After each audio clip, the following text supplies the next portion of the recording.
السلام علیکم ورحمت الله وبرکاته. نننی ویډیو زموږ د هر قسم مشکلات د تکالیفو د دې د ختمولو د پاره یو بهترین عمل دی.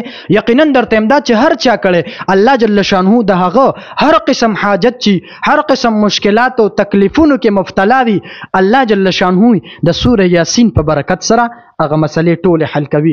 عمل ډیر آسان دی. یقینا درته بعض خلک مونږ تکالو کې را قاری صاحب دغه مشکل مې دی دغه تکلیف مې دی س عمل راته وخایا کد د عمل نه زه خلاص شم کنه وای ټول عمر به تاته دعاګانې کوم.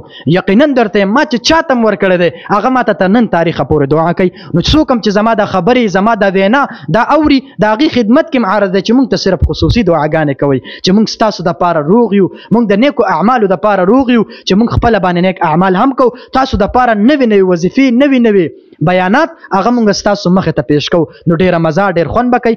الله جل شانه نه تاسو زموږ دپاره دعاګانې غواړئ چې مونږ ته الله جل شانه صحت را نصیب کړي. انشاءالله بعد کې به نورې خبرې در سره کول غواړم.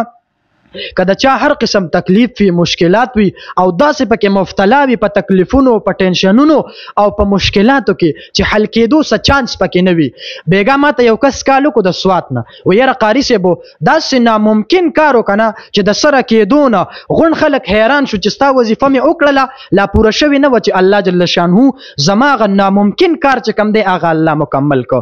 ډېر زیات خوشحاله شوم.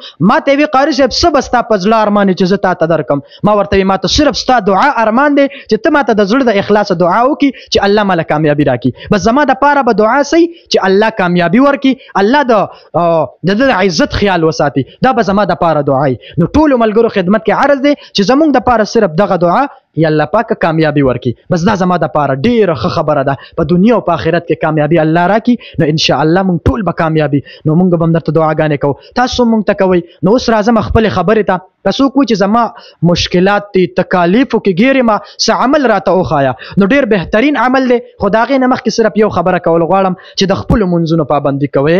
5 وخته الله ته سجده لګوه. دا ستا دپاره لوی غر دی او لوی خیر دی ستا دپاره. نو چېرته مونځ مه قضا کوه، مونځ په پابندۍ سره کوه چې کله اذان کېږي زنانه د کور کې فورا مونځ کوي. مونځ لیټ کو نښه، مونځ فورا کول او سړي دې فورا جومات ته ځي. انشاءالله دا یو څو ورځې دا عمل کوه. آسان عمل دی. هغه څه دی؟ هغه ډېر آسان دی.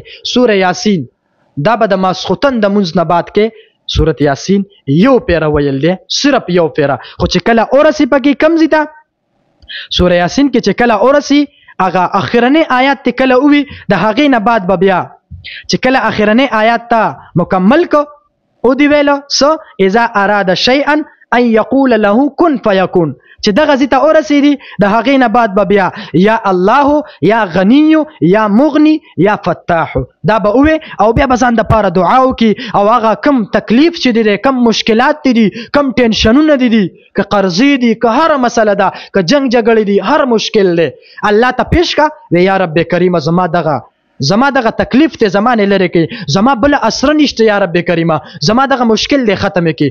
انشاءالله په ګارنټۍ سره درته وایم 7 ورځې دا عمل وکړه 7 ورځې الله جل شانه به تا د هر قسم تکلیف د هر قسم پریشانۍ نه محفوظ کی. الله به ستا مشکلات ستا تکالیف اب مکمل ختم کی. اوس یو خبره کول غواړم. زما د ویډیوګانې ډېر خلک ګوري خو سبسکرایب پکې نه وخي بیا زما ویډیوګانو پسې سرچ ته ځي هلته سرچ کوي او راړئ. نو برای مهرباني تاسو زموږ د یوټیوب د چینل دا سبسکرایب کړئ ځان ته. انشاءالله نوې ویډیوګانې به تاسو ته هره ورځ په سکرین باندې شو کېږي. بیا به تاسو په اسانتیا سره ګورئ. والسلام. ډېره مهرباني. الله مو راته خوشحاله ساتي.